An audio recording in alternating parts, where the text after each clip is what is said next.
Gunung Semeru mengalami erupsi sejak Rabu sore kemarin dan berdampak merusak ratusan bangunan pada aliran erupsi. Kini warga dihimbau untuk tidak beraktivitas sejauh radius 8 km. Lalu bagaimana kondisi dampak erupsi di hari kedua ini? Apakah himbauan akan ditingkatkan? Dan untuk menjawabnya sudah bersama kami dari luar studio, Kapus Datin BNPB Abdul Muhari. Selamat malam Pak Muhari. Selamat malam, Mas Bram. Baik, terima kasih sudah berkenan bergabung Pak. Jadi artinya kalau sudah dihimbau radius 8 km untuk warga tidak beraktivitas, seberapa kemudian efektif himbauan tersebut dengan kondisi Semeru hari ini begitu Pak? Ya, himbauan 8 km itu secara umum ya, sedangkan secara sektoral ke arah Tenggara yang Busuk Kobokan itu radius aman yang harus dihindari menurut Badan Geologi melalui PVMBG adalah 20 km karena pada kenyataannya awan panas guguran tadi malam itu hingga 15,5 km dan ada beberapa perubahan arah dampak dari peristiwa APG sebelumnya karena kita tahu APG sebelumnya itu tahun 2021 berdampak cukup signifikan, ada korban jiwa 57 orang, kemudian penghuni atau masyarakat di sana sudah kita relokasi, kembali lagi terjadi 2022, tidak ada korban jiwa karena penduduk sudah direlokasi. Nah, yang kali ini 2025 itu ada perubahan arah di daerah Besuk Kobokan sehingga kita lihat dalam tayangan video-video yang kita terima itu ada beberapa rumah kami masih mendata ada sekitar laporan awal itu sekitar 200 rumah yang terdampak tetapi tingkat keparahannya masih kita data lebih lanjut, tetapi alhamdulillahnya dengan cepatnya proses evakuasi masyarakat, alhamdulillah tidak ada korban jiwa, meskipun ada 3 orang warga yang menderita luka bakar ringan, Mas Bram. Oke, Pak Muhari, jadi artinya kalau Anda mengatakan dari beberapa tahun kejadian ini ada APG yang berbeda, arahnya yang berbeda begitu dari awan panasnya, bagaimana kemudian kita yakin bahwa yang memang sudah ke arah Tenggara hari ini tidak ke arah lain pada titik-titik pemukiman yang lain begitu Pak Muhari? Arahnya tetap di daerah Besuk Kobokan, tetapi ada beberapa limpasannya yang berbeda patternnya. Ini kita BNPB sedang melakukan pemetaan detail dampak tahun ini dan kita akan coba cross check nanti kita tumpang layarkan dengan data dampak sebelumnya untuk melihat patternnya seperti apa sehingga ke depan mungkin kita juga bisa memperkirakan jika ada kembali terjadi dan pasti akan terjadi lagi. Ini kita bisa lebih aware meskipun dalam dua kali APG terakhir setelah yang pertama yang menimbulkan korban jiwa itu alhamdulillah tidak ada korban jiwa lagi. Ya, tentu kita berharap tidak ada korban jiwa Pak Muhari. Jadi artinya apakah kemudian hanya yang sekitaran Besuk Kobokan yang saat ini menjadi fokus dari evakuasi atau sebetulnya BNPB sudah memetakan lokasi lain yang juga berpotensi ketika ini akan lebih parah lagi pada kejadian kali ini Pak?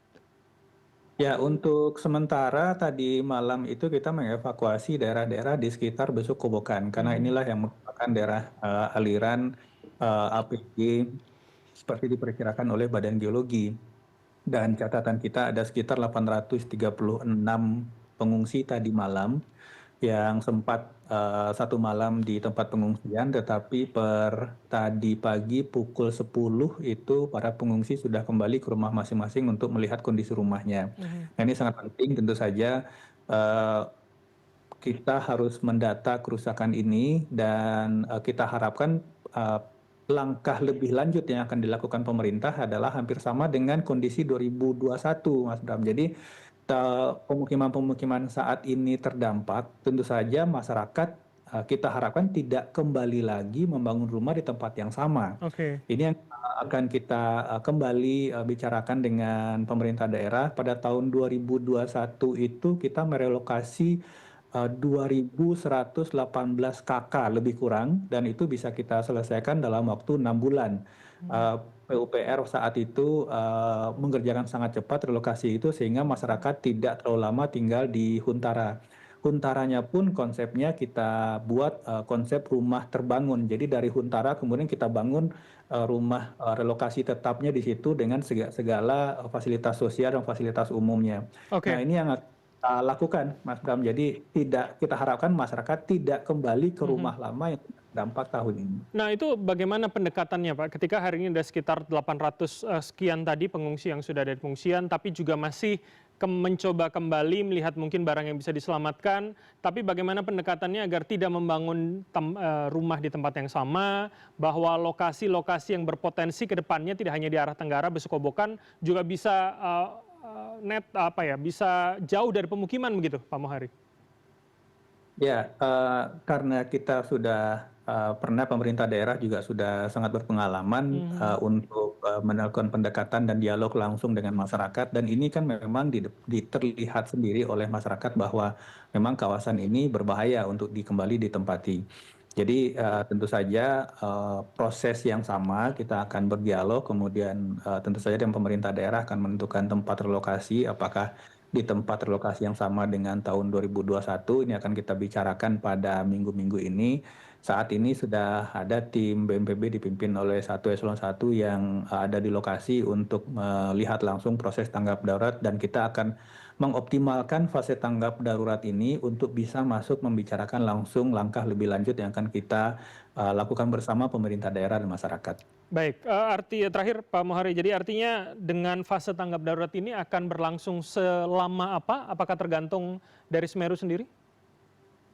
Untuk sementara tentu saja kita akan menunggu informasi lebih lanjut dari Badan Geologi, Mhm. tetapi fase tanggap darurat ini fungsinya adalah dua hal yang paling utama sebenarnya.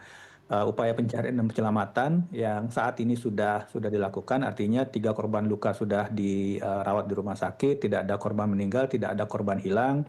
Kemudian adalah penanganan pengungsi. Penanganan pengungsi ini tadi siang pengungsi sudah kembali ke rumah masing-masing meskipun tentu saja buat mereka yang rumahnya terdampak dan tidak bisa kembali ke rumahnya itu membutuhkan tempat tinggal sementara. Nah, Mhm. ini skema yang kedua.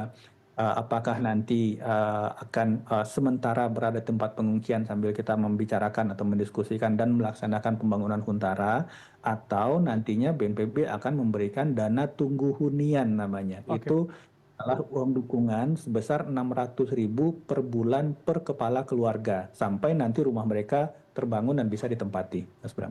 Oke, baik. Kami tunggu update dari lokasi maupun dari BNPB. Terima kasih waktu dan juga informasi dari Anda, Pak Abdul Mohari Kapusdatin BNPB telah bergabung bersama kami. Selamat malam, sehat selalu, Pak Mohari. Selamat malam, Mas Bram. Terima kasih. Terima kasih.